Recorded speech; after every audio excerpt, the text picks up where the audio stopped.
हनुमान जी जब संजीवनी बूटी लेने गए तब उन्होंने कई बाधाओं का सामना किया। यह प्रसंग वाल्मीकि रामायण, रामचरितमानस और अन्य रामायण संबंधी ग्रंथों में वर्णित है। लंका युद्ध के दौरान रावण के पुत्र मेघनाद ने लक्ष्मण को शक्ति नामक अस्त्र से घायल कर दिया। लक्ष्मण मूर्छित हो गए और उनकी स्थिति गंभीर हो गई। वैद्य सुषेण ने राम को बताया कि लक्ष्मण की जान बचाने के लिए हिमालय पर्वत से संजीवनी बूटी लानी होगी। यह कार्य केवल हनुमान जी ही कर सकते थे। राम के आदेश पर हनुमान जी तुरंत हिमालय की ओर प्रस्थान करते हैं। हनुमान जी अपने विशाल रूप में उड़ान भरते हैं। उनकी गति वायु के समान तीव्र थी। संजीवनी बूटी लाने के लिए उन्हें कई बाधाओं और चुनौतियों का सामना करना पड़ा। हनुमान जी जब आकाश मार्ग से जा रहे थे तो देवताओं ने उनकी परीक्षा लेने के लिए सुरसा नामक नागमाता को भेजा। सुरसा ने उन्हें रोका और कहा, मैंने ब्रह्मा से वरदान प्राप्त किया है कि जो भी इस मार्ग से गुजरेगा वह पहले मेरे मुख में प्रवेश करेगा।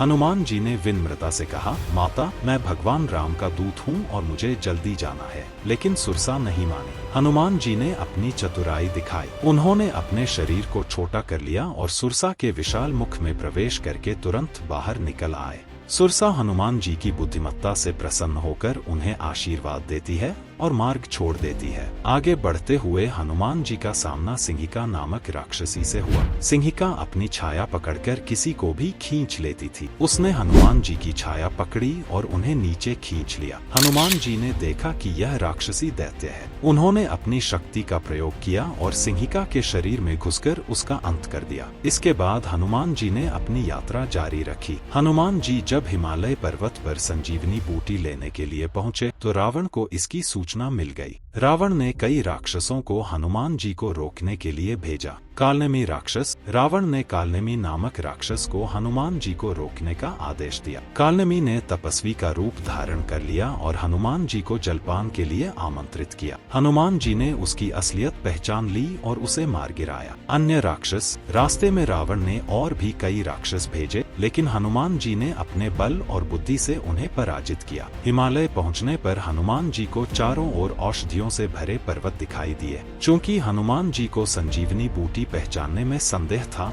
उन्होंने पूरा पर्वत ही उठा लिया। हनुमान जी की यात्रा तीव्र थी। उन्होंने संजीवनी बूटी लाने में पूरी रात बिताई। रामचरितमानस के अनुसार यह कार्य अत्यंत शीघ्रता से हुआ क्योंकि लक्ष्मण की जीवन रक्षा करना अनिवार्य था। संजीवनी बूटी लेकर लौटते समय भी हनुमान जी को कई बाधाओं का सामना करना पड़ा। असुरों का आक्रमण, लंका के कई राक्षसों ने फिर से उनका रास्ता रोकने की कोशिश की, लेकिन हनुमान जी ने उन्हें हर बार पराजित किया। स्वर्गीय देवताओं की परीक्षा, कुछ देवताओं ने भी उनकी परीक्षा ली, लेकिन हनुमान जी ने अपनी निष्ठा और समर्पण से सभी बाधाओं को पार किया। हनुमान जी समय पर युद्ध भूमि में लौटे और वैद्य सुषेण ने संजीवनी बूटी से लक्ष्मण का उपचार किया। लक्ष्मण पुनः चेतना में आ गए और युद्ध के लिए तैयार हो गए। हनुमान जी का साहस और समर्पण। हनुमान जी का यह कार्य केवल उनकी शारीरिक शक्ति का नहीं, बल्कि उनके धैर्य, बुद्धिमत्ता और भगवान राम के प्रति उनके निस्वार्थ प्रेम का प्रमाण था। यह पूरी घटना हमें यह सिखाती है कि जब निष्ठा और समर्पण हो तो कोई भी कार्य असंभव नहीं है। इस प्रकार हनुमान जी ने अपनी अद्भुत शक्ति और भक्ति से सभी बाधाओं को पार करते हुए संजीवनी बूटी लाकर अपने प्रभु राम और लक्ष्मण की रक्षा की।